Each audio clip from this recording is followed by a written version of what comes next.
సత్యసాయి జిల్లా కోనాపురంలో వైసీపీ కార్యకర్త రెచ్చిపోయాడు. మనకు వ్యతిరేకంగా ఎవరు మాట్లాడినా రప్పా నరికేయమని ఉషక్క చెప్పింది అంటూ కర్ర పట్టుకొని బెదిరించాడు. వైసీపీ జిల్లా అధ్యక్షురాలు ఉషశ్రీ నిన్న కోనపురానికి వెళ్లారు. ఇక ఆమె కార్యక్రమం ముగించుకొని వెళ్లాక అదే గ్రామానికి చెందిన వైసీపీ కార్యకర్త సురేష్ ఉషశ్రీ ఫ్లెక్సీ వద్ద నిలబడి కర్ర పట్టుకొని బెదిరించాడు.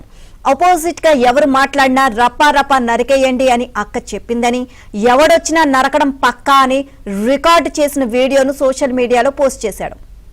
కోనాపురం గ్రామ ప్రజలందరికీ నమస్కారం. ముక్కుడి శ్రీరామప్ప కొడుకు అంటే ఆయన వచ్చేసి వైఎస్ఆర్లో ప్రతి బాగా ఇచ్చేసినాడు. ఆయన ఇప్పుడు ప్రజెంట్ అయితే లేడు, మన దగ్గర చనిపోయినాడు.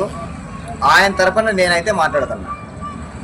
Suresh voter ID G Suresh అని ఉంది. అక్క ఉషమ్మ అక్క కోనాపురానికి ఈరోజు వచ్చిందనమాట. కోనాపురానికి వచ్చింది.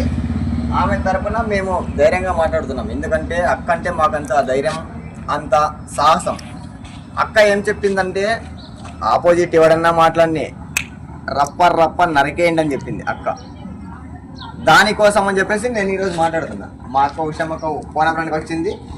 మన గురించి ఎవడొచ్చినా వానికి రప్ప నరికేది అయితే పక్క. వాడు ఎవడన్నా కావచ్చు.